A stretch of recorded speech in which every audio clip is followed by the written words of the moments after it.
আসসালামু আলাইকুম এভরিওয়ান, কেমন আছো তোমরা সবাই? আশা করছি সবাই ভালো আছো। আলহামদুলিল্লাহ আমিও ভালোই আছি। তো এখানে 6টা ব্রেড আমি ব্লেন্ড করে নিচ্ছি, আর এখানে মুড়ি ব্লেন্ড করে নিচ্ছি। দেখো তো কত সুন্দর লাগতেছে না? আমার কাছে মনে হচ্ছে মরুভূমি মরুভূমি একটা ফিল।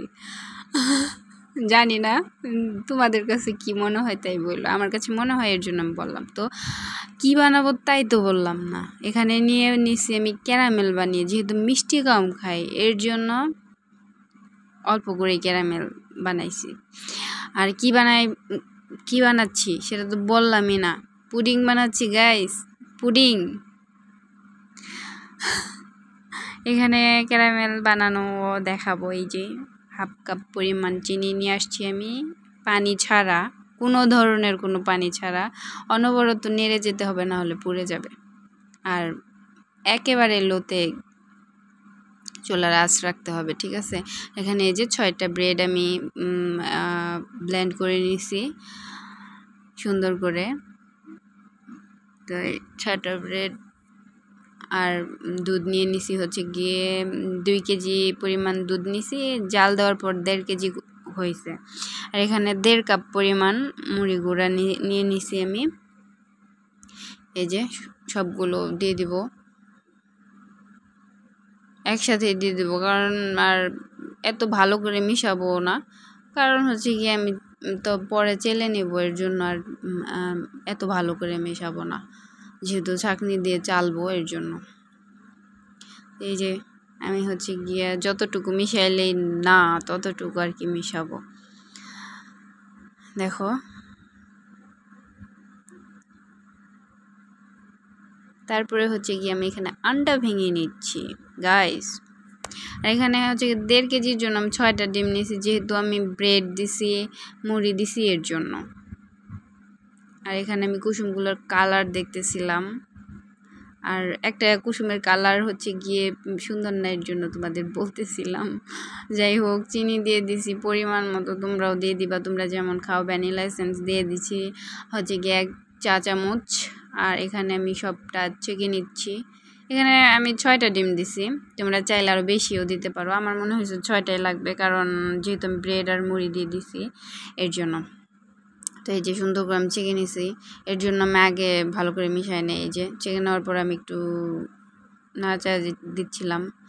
তো অবশ্যই ক্যারামেলের পাত্রেই হচ্ছে গিয়ে ছেঁকে নিছি।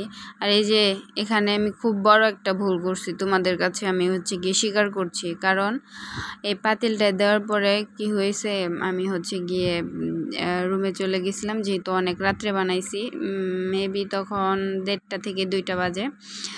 যাই হোক, তখন আমি এসে দেখি হচ্ছে গিয়ে পানি উতলায় আমার পুডিংয়ের ভিতর অল্প একটু পানি চলে গেছে।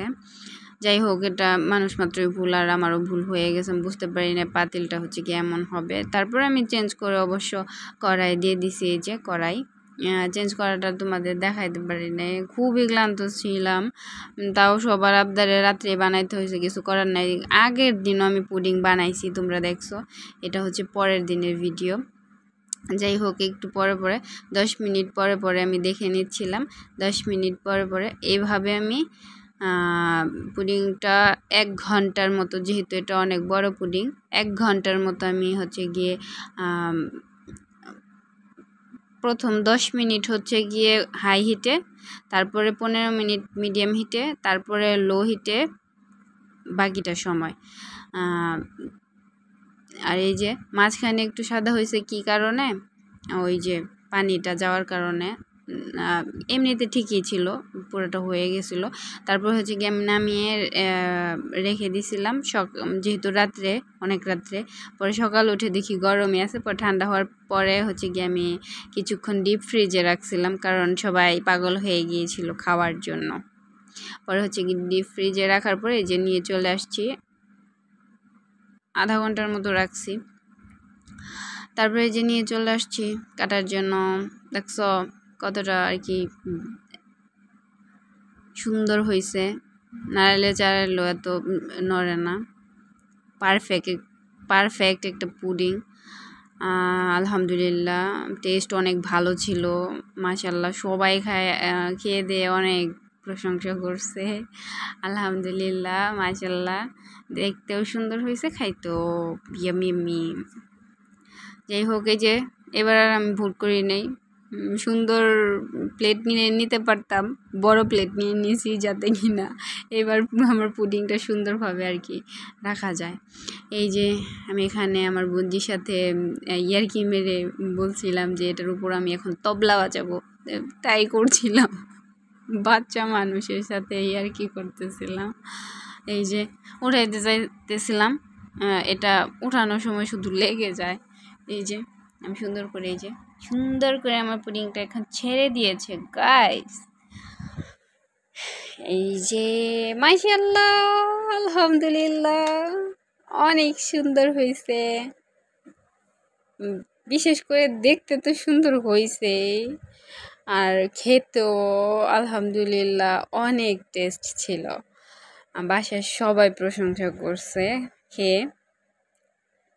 আর আরেকটা জিনিস আমি শেয়ার করি, আমার বোন এটা নিয়ে স্বপ্নেও দেখছে এটা খাওয়ার পরের দিন যে আমি ওকে আবারও পুডিং বানাই খাওয়াইছি।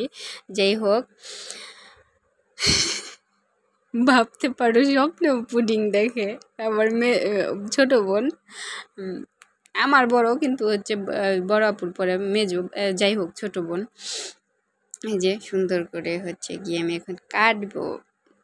এখানে আমার চারপাশে হচ্ছে গিয়ে সবাই বসে আছে, আমার ভাগ্নি, ভাগনা, আপু। ওই যে ছোট্ট ছোট্ট দুটো পাও দেখা যায়, ওটা আমার কোকিলের পা, আমার ছোট ভাগ্নির পা। ও চলে আসছে, ওই যে বসে বসে দেখতেছিল আর বলতেছিল মাম্মা আমাকে দিবা না? আমি বলছি হ্যাঁ দিব তো। এটা আমি তুলতে পারতেছিলাম না, কারণ এটা প্রথম ছিল তো, এর জন্য। পরে আমি হাত দিয়ে তুলে নিছি। এই যে চারিপাশে বাটি দেখতে পারতেছ তোমরা। আর এই যে আমি কিন্তু গাইছে এক পিসই পাইছি, আর ভাগে পাই নেই, সবাই খেয়ে ফেলছে। এই দেখো, তো আমার মতো যারা হচ্ছে গিয়ে গরিব আছো, তারা হচ্ছে কি এইভাবে মুড়ি গুঁড়া, শুধু মুড়ি গুঁড়াও দিতে পারো, ব্রেডও দিতে পারো, দিয়ে দুধ আসলে যাতে কম লাগে, বা গুঁড়া দুধ, কনডেন্স মিল্ক, আমি কিছুই হচ্ছে গিয়ে অ্যাড করি নাই। তারপরে দেখো কতটা সুন্দর হয়েছে, কতটা শক্ত হয়েছে। এই যে দেখতে পারতেছো, ইস আমার এখন লোভ লাগতেছে গাইস। যাই হোক, সব কিছুর জন্য আলহামদুলিল্লাহ। দেখতে মাশাআল্লাহ হয়েছে, খাইতে আলহামদুলিল্লাহ হয়েছে, পারফেক্ট একটা পুডিং। তো আজকের ভিডিওটি এই পর্যন্তই। আল্লাহ হাফেজ।